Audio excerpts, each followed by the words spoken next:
ஒரு அருமையான நண்டு கிடைச்சது. ஒரு சின்ன நண்டு தான், ஆனால் ரொம்ப கொடுக்கெல்லாம் நன்றாக இருக்குது, பார்த்துக்கிடுங்க. அதுக்கு இன்றைக்கி நான் நடந்து வரும்போது கிடச்சது.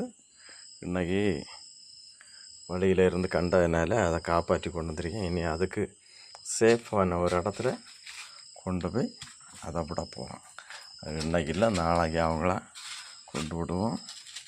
இன்றைக்கி தண்ணியில் போட்டு வைப்போம், அது சாகாமல் இருக்க வேண்டி.